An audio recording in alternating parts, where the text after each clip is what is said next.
Welcome back to the Life of the Party podcast. I'm your boy once again, Emcee Ricky, and I'm going all the way back to the beginnings for this episode. I'm talking about the Yokota Tigers. Ohio. Ohio gozaimasu. First Japanese word I learned. Ohio, raised overseas in Japan. Ohio, land of the rising sun. Ohio, yeah, that's right, it's time to have some fun. Ohio, first Japanese word I learned. Ohio, raised overseas in Japan. Ohio, land of the rising sun. Ohio, yeah, that's right, it's time to have some fun. Ohio.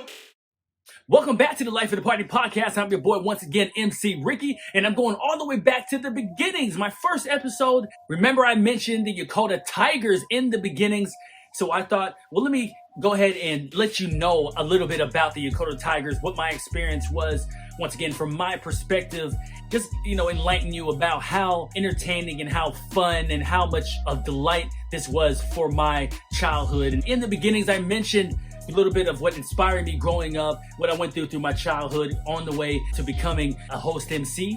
So what is the Yokota Tigers? All right, so I may have mentioned this. I can't remember if I mentioned it in the beginnings episode, but the Yokota Tigers basically is a baseball team, a youth baseball team, all right? So there's three different levels of the Yokota Tigers, all right? There's a minor league, a major league, and a senior league. So to further contextualize what the Yokota Tigers are, so remember I mentioned in the beginnings that I grew up overseas in Japan on the military Air Force base, the Yokota Air Force Base, Tokyo, Japan. Now, on this particular Air Force base, they have a number of youth services like baseball. At the time, they didn't have football, but they had soccer, they had basketball, and other things that you can partake in if you wanted to. So it was a really tremendous time, I think, for myself to kind of get into sports and see if that's something that I wanted to continue on. And beyond that, sports is an excellent way to kind of learn and to grow up as a child and as you get into your teenage and then your adult life. So you meet a lot of people, you hold on to a lot of relationships, and that all stems from those first activities that you get into when you're a child. So Yokota Tigers was definitely one.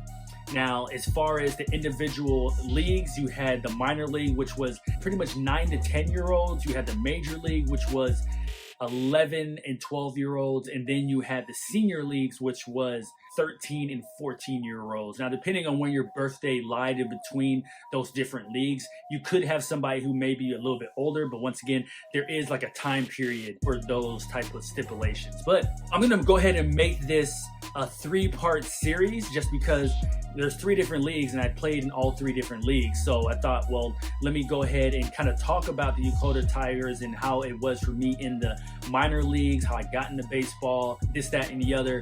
Then the second part, I'll go ahead and talk about the major leagues. I'm a little bit older, and then the senior leagues as I got even older as middle school, and then I started to make that trek on up into the high school level. All right, so I'll go ahead and I'll start with the minor leagues. So before I got into minor leagues, so I was a little bit younger, once again, 9 to 10 years old is when the Yokota Tigers basically started. So I mentioned before that they have the youth services leagues that you can participate in. I think you pay like X amount to go ahead and participate, and then you're basically placed in a pool, and there's volunteers that will coach the teams. They say they just randomly pick people from these pools, but there are some politicking and some favoritism that comes into play, because depending on the sport or how good you were or whatnot, there were certain teams that seem to be always stacked.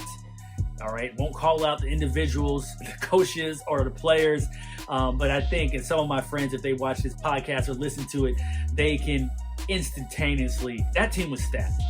Yeah, there's no way in the world that was at random. They just picked, all right? So anyway, that was pretty much the traditional way of going about the youth services. Everybody could participate and everyone had a chance to play. But anyway, I got into the Yokota Tigers. I think every parent can relate to this. It's like you want to get your kids into some type of activity. It doesn't necessarily have to be sports, but sports was something that was very prevalent in my family. So my mom played tennis, and she participated in things like jazzercise back in the 80s and things of that nature. So she was always active and doing things sports related, or she was always into sports fitness. And my dad, I mentioned before, he was a basketball player. He also played baseball as well, but he was primarily known for being a basketball player. He's a coach, and he coached me and my brother, and he coached a lot of people on this installation. And so basketball and baseball, and of course football. Football, I think for any typical American, is something you kind of grow up with. But when I was growing up, they didn't have football, in the youth services. Now, we would always play football with my friends and everything. We played touch football, if you know what touch football is. Actually, a lot of times we played tackle football. Most of the time we played tackle football. But to get back to what I'm talking about with the Yokota Tigers is my parents took me when I was younger to get into sports was t-ball. So for those who don't know what t-ball is, I'm pretty sure you know what t-ball is. Basically, you have a tee, and it sits so high. You have a baseball, you put the baseball on there, you put it at home plate, and then you go ahead and hit it. It simulates the action of a pitcher actually throwing the ball from the mound to you to hit the ball. So when you're younger, hand-eye coordination is not, as good as it's going to be later on as you progress through your life. So put the ball on the tee and you hit it, and then there's X amount outs or runs that you can score in t-ball, just because you want to make it fair for all the kids, because like I said, the hand-eye coordination is not really all there at that point in time. But for some kids it is. Some kids develop in other ways. Some people may be really good at math, some people are really good at video games, some people are really good at drawing, some people are really good at sports. I just don't want to make this think like, because I was good at sports or certain people are good at sports, then you're just better than everyone else. No, everyone has their own thing that they hold dear and that makes them unique and special. So I was recently speaking to my father and my dad about the Yokota Tigers. And the reason why I was speaking with him, of course, we all love our parents. I love my dad, I love my mom. I wanted to,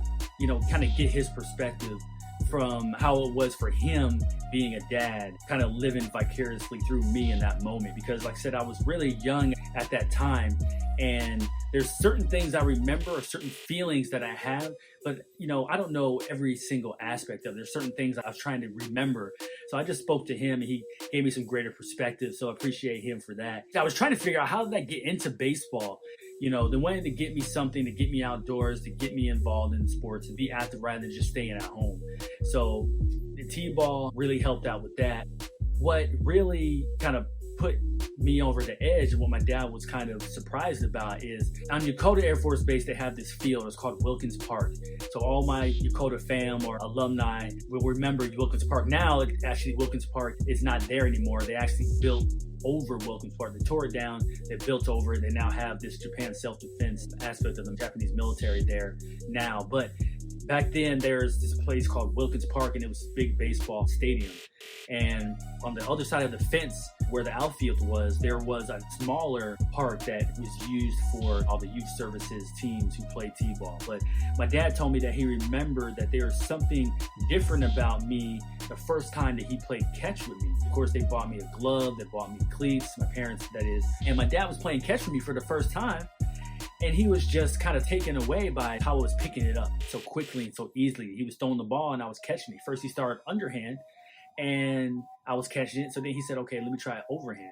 And I started catching it or whatnot. So I guess you can say that I was more or less like a natural when it came to playing that sport. He saw that kind of early. T-ball usually starts, if you start really young, I believe it starts like around 5. I don't think I was that young.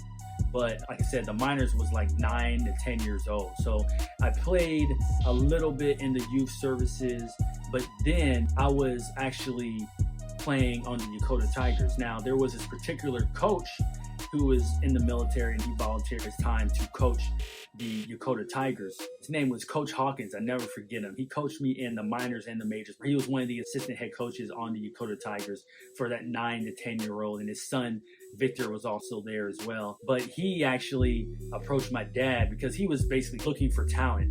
Now, the reason why I've talked so much so far about the youth services is because, like I mentioned, youth services was like that place if you want to get your kids into sports, but you just want them to to play, and you're not really so serious about taking it to the next level. I don't want to say it's not competitive, but there is a considerable difference between the Yokota Tigers baseball team and the regular youth services, or Boys and Girls Club is what I believe they would call it now. The Yokota Tigers is basically an AAU team. I'm trying to contextualize so you can kind of really understand how it is. Basically, we were like the Yokota based AAU team for baseball. Baseball is America's pastime. I think everybody knows and understands that in America.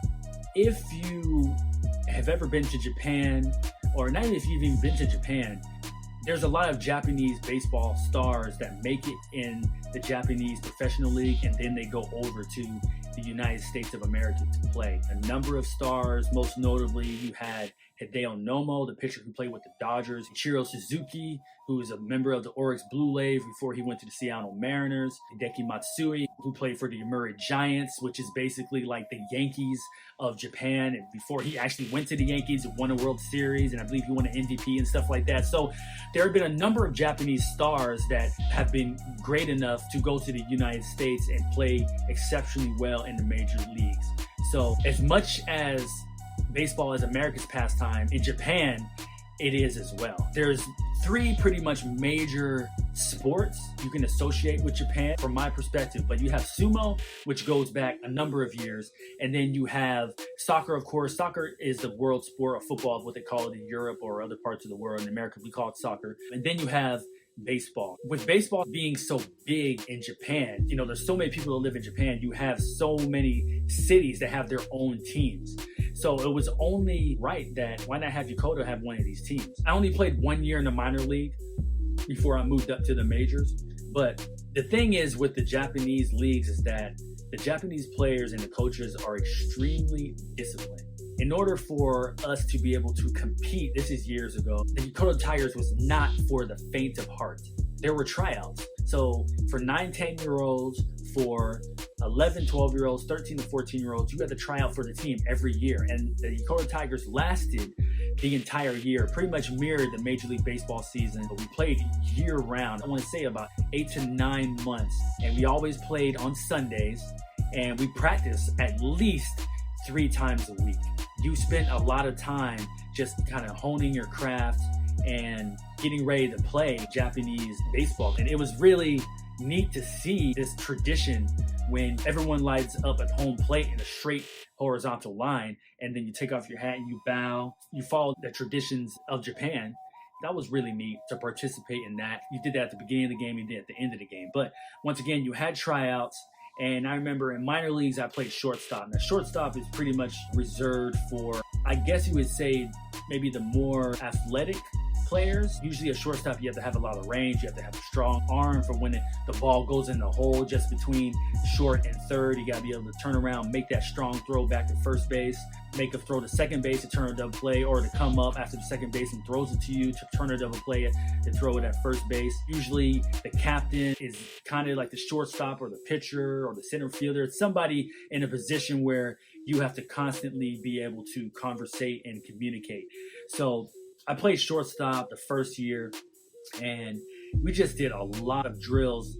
And the 2 coaches for the minor leagues was, Coach Preciado and his son Travis Preciado. He played on the team. He was a catcher. And oh man, I just remember where he lived, where everyone lived, and just the times that we had. The season would start up like around just when spring was coming up. So I'd say like March, April, and then it would end like in the fall. So that's a lot of time to be playing baseball.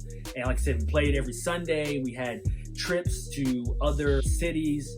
Of course, Yokota Air Force Base is close to Fusa City. It's in Fusa City. So we played Fusa. We played teams like Hachioji. We would go out and play teams out in the Tokyo metropolitan area. It was just a really fun time to, have a certain camaraderie. We were so young, but we were just learning so much at that time. Like I said, it wasn't for the faint of heart. And the coaches at times, they would discipline us. They would let us know when we were doing something wrong, sometimes quite loudly in comparison to how things are today. Not knocking anything that goes on today, but it was a different time those years ago. I wouldn't take it away for a second, for a minute. It's some of my best years in my childhood. But I remember my parents coming to the games. It was a little bit weird because, like I said, our games are always on Sundays, and we always played double headers. So if we were traveling, we left early in the morning. We came back like late in the afternoon. And I was always going to church or whatnot. So I would miss church on Sundays. But as soon as the season was over, church every Sunday, make sure that we're there. But yeah, it was just a really fun time to play for the Yokota Tigers. There was a number of teammates that I had that played on the minors. One of my better friends, actually my best friend at that time earlier, Josh Benner, Carl Thompson, shout out to Carl Thompson, shout out to Victor Hawkins, shout out to, oh my goodness, I don't want to be forgetting, as I already mentioned, Travis Preciado. I'll just mention a number of names across the 3 leagues, and I'll revisit them throughout this process. But Chris Brooks, his dad was a coach on the senior leagues as well. Coach Proctor, who else? James Holiday, a number of other players that played with the Yokota Tigers. But just from my perspective, I just remembered, Josh, Carl, Victor, James, Chris. The reason why I mention them is because if other people look at this podcast and they say, well, you didn't mention this person, that person. Well, we're all in the same class. So as you move up, but then you have people who are older than you and are in a different class. So you have other players that I played with them, but I wasn't as close because we weren't in the same age bracket. So if I moved up to majors, I was 11, but then we had 12-year-olds up there that I didn't really associate with, but I had to associate once I moved up. But anyway, we were consistently playing the Japanese, and we have the military in Japan. And, this was just kind of a really good way to have and continue those great relations or good relations that we had. We got to see a bit of their culture. They got to see a bit of our culture. And also, if there's any Japanese baseball player that played against us in those times, if you grew up in Japan, you're playing baseball or whatnot, pretty much all of the fields are on dirt or gravel.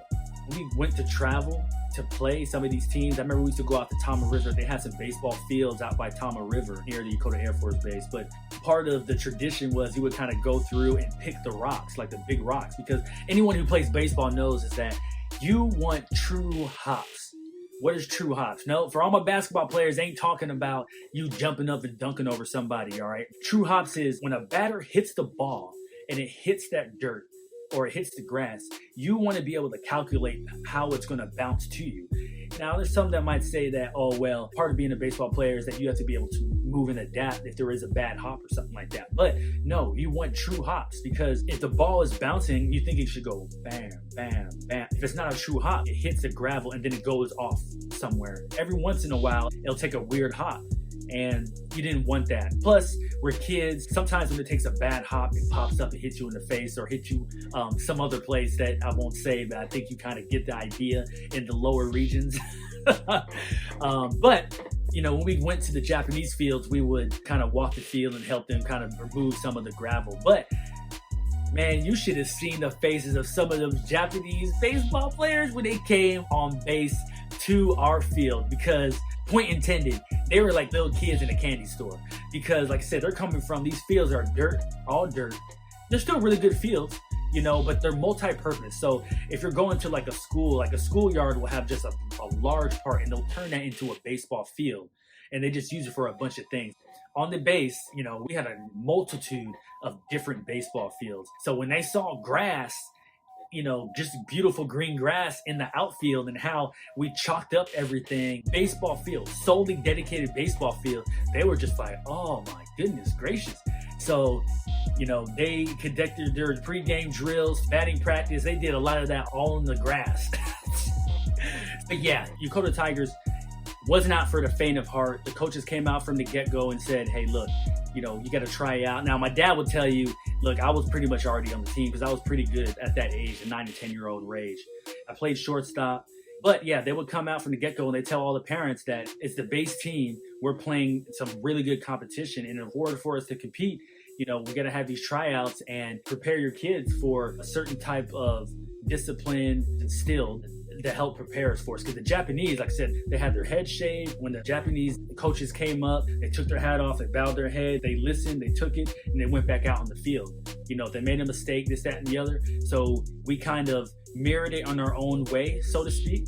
But they would say a number of times, if you don't like it, if you don't like how much we're practicing, if you don't like the drills and how repetitive things have to be, if you want to be as good as, they are at the sport, then you can go to the Boys and Girls Club. You can go to the youth services, because there you can participate and you can have a good old time. You don't have to worry about yelling at you. All the right things will be said. Understand, it's a baseball team. We want to compete with, these individuals from the host nation that are taking this, undoubtedly, I know for a fact, I have played against a number of kids who turned out to be professional baseball players in Japan, because we played all over. So what kind of culminated the end of our season, every year we had this big tournament. It was called the Friendship Tournament. It was called the Friendship Tournament because, once again, Tomodachi in Japan means friend. Every year, the base has what they call the Friendship Festival, and it's 2 days basically where they open up the base, and then there's a lot of goods there being sold. There's concerts, there's things on both sides of the host nation, and then you have the United States military. There's jets, there's planes. It's basically like one huge carnival where, we show this friendship that we've been able to continue for X amount of time. So the Friendship Tournament is kind of that version of it. Doesn't happen at the same time as the Friendship Festival, but every year we had a friendship tournament that was hosted by us, and it featured, oh golly, how many teams? I want to say probably 30 to 40 teams that came out for this friendship tournament. I remember like the opening ceremony. So they lined up all the teams in the outfield, but they would line them up, and I remember just being in awe, just like the first time I was out there, and I was like, oh my goodness gracious, look at all these teams here. So you had just all the number of cities locally around in the area, but then you had teams coming all the way from Tokyo. Typically speaking, the teams from Tokyo were a little bit better. Let me kind of give you as far as what the skill level was. So, I mean, all of us could hit, all of us could field. There were never that many errors. In the youth services, quite honestly, there's a lot of opportunity for people to not really understand the game as much. They don't hit the ball as well. They don't throw the ball. They tend to make a lot more errors. As a 9-10-year-old, the coach hit a ground ball to me and I threw it over the first baseman's head. Oh, Ricky, what the heck is going on? We would spend like the first 15-20 minutes just warming up. All right, here you go. And everything's about repetition. Just get the ball to first base. Throw it there. Hard, quick, fast. No lollipops. No sailing the ball. The quickest way to get it there is a straight line. Ground balls, fly balls. We did everything at the minor league level that you can think of to prepare us at such a young age. Now, from my perspective, the 1 year I played with minors, that team that we had was just really loaded. A lot of the players I just mentioned on that team were really, really good. The 1 year I played for the minor leagues, we actually went to the championship game of the Friendship Tournament. And mind you, baseball, takes time, all right? It's not like basketball where if you have a basketball tournament, you have pool play, you can play like 3 or 4 games or 5 games in a day, depending on where you start in the early mornings and going all the way into the night. You can play that many games. Baseball is just one of those games, there's no time limit. We played 7 innings. You would go up into a certain point unless there was, a rain out or something like that. So basically you played 1 game every week. So all the teams show up, and then you had all the games scheduled out. And then you played, and then basically it was just single elimination all the way down until you got to an eventual champion. So we worked our way through the minor league friendship tournament to the championship game. Once again, we're hosting it on the east side of the base where they had the youth center there.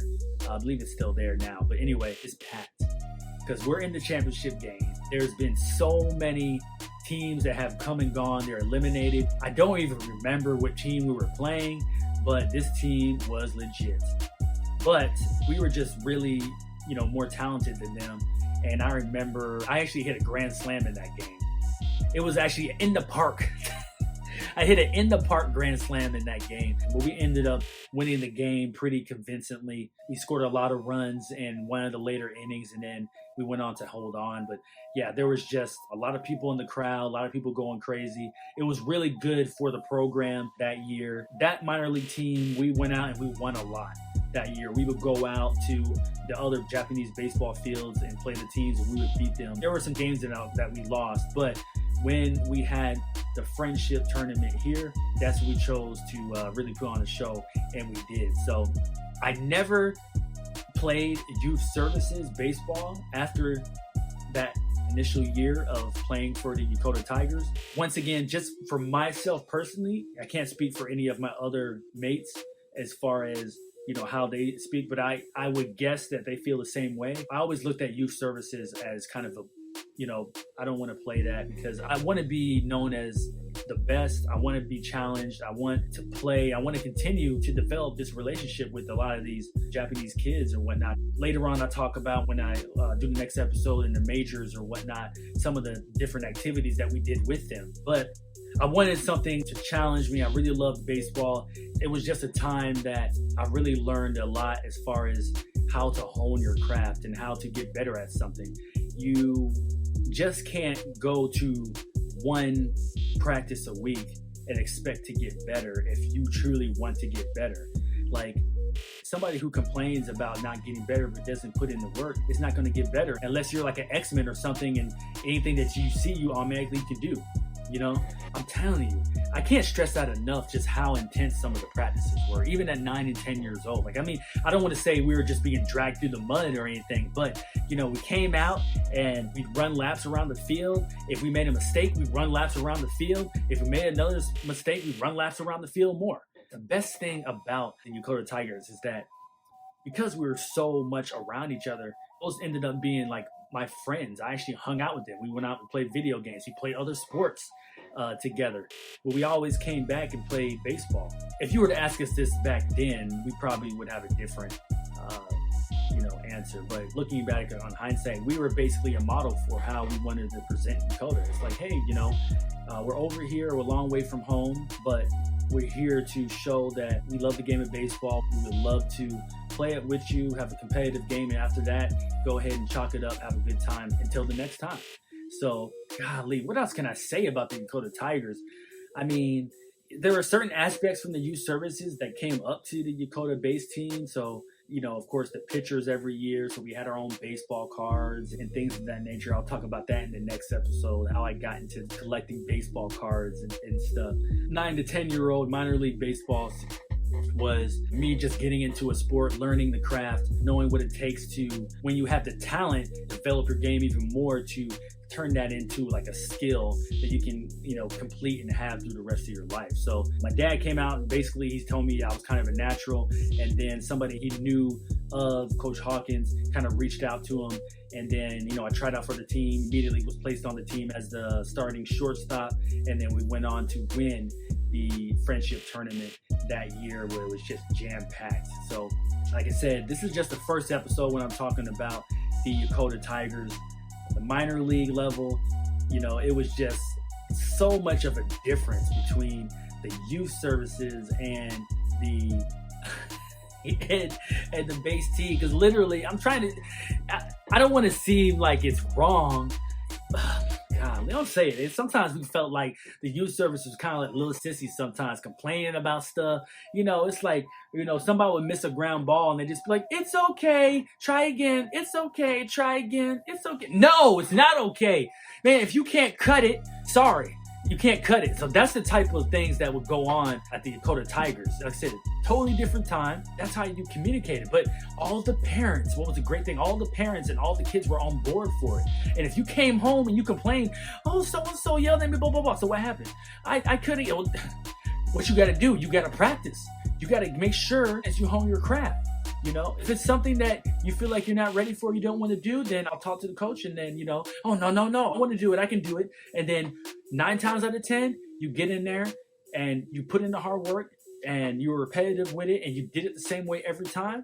It worked out for you. And then the coaches did an excellent job of rewarding you for it and letting you know in front of everybody, showing you. So it's like, they ridicule you in front of everybody, but they also would give you recognition and see, look, listen to what Ricky did. He couldn't catch a ground ball for nothing, yesterday, but look at him. He's put in the work and look at him now. He hasn't made an error in 3 months. You guys aren't even putting in the work. You need to be more like Ricky. You guys can do it.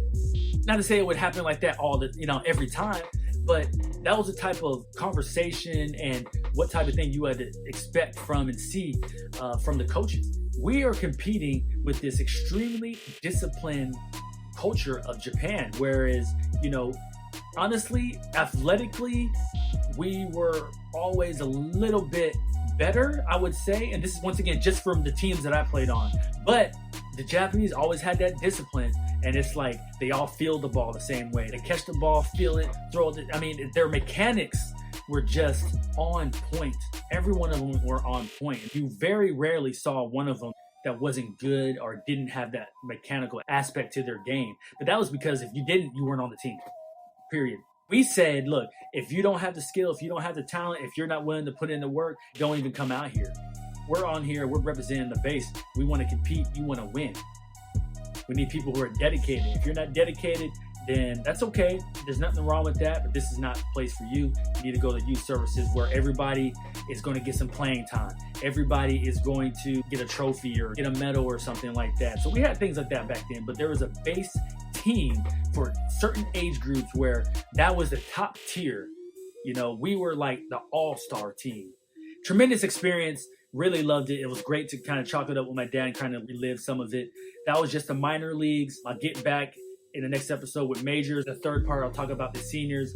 I'll talk a little bit about what I was doing around those months as I was playing baseball, because I was playing other sports as well, but I get more into that when I talk about the majors as far as that. So one thing I also wanted to mention, baseball is one of those sports, it can be a little expensive too, because there's a number of types of gear that you have to have. If you're going to be practicing on your own, you need baseballs. So you have to go to the store and buy baseballs. You need a baseball mitt. If you're a first baseman, you have a first baseman's mitt. A lot of times first basemen play also catchers, so they have to have a first baseman's mitt, they have to have a catcher's mitt, and then a regular mitt just because if they're going to play somewhere else. I play shortstop, so I didn't have to worry about that immediately when I was in the minors. But also you need cleats. And while back then, the military demographic, there was a lot more people on the military installation. So a lot of times the military installation, depending on how much they carry, is dependent on how many people is there. So the more people you have, the better assortment your base exchange is going to have, all right? So at that time, we had a lot more people. So the exchange was really, really good for providing things as far as across all the sports. But because we are in Japan, and Japan is such a big fan of baseball, and you would go to like the mall, I believe. Now it's called the Moritown Mall, but back then it was called ESPA.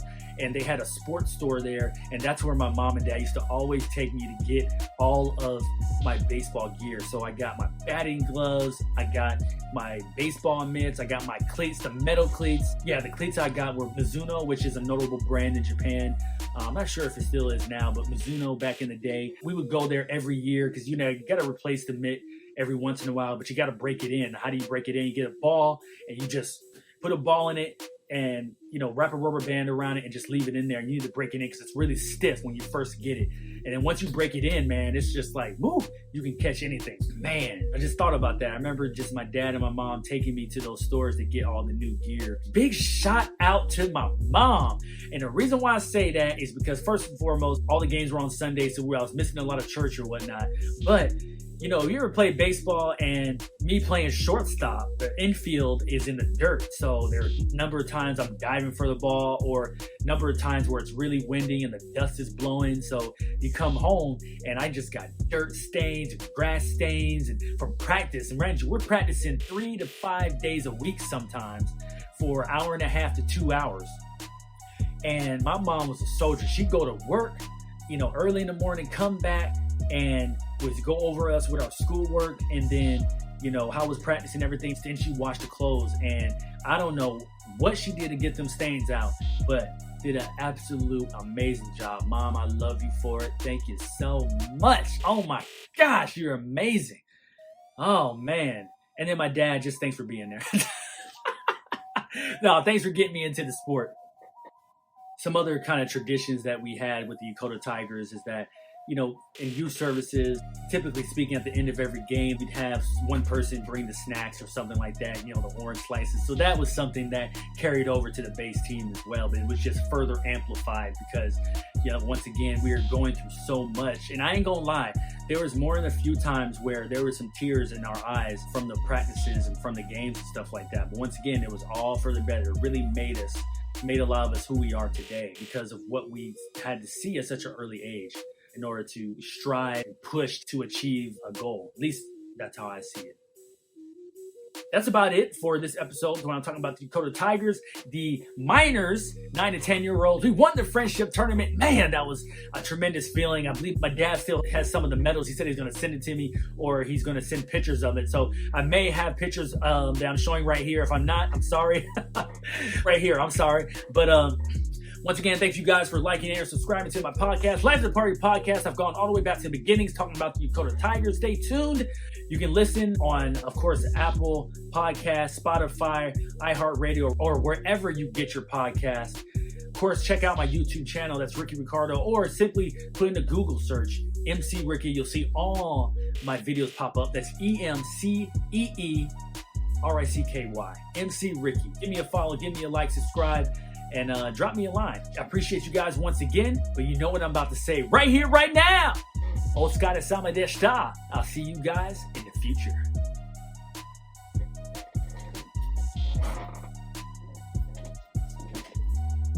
Ohayo. Ohayo. Ohayo gozaimasu.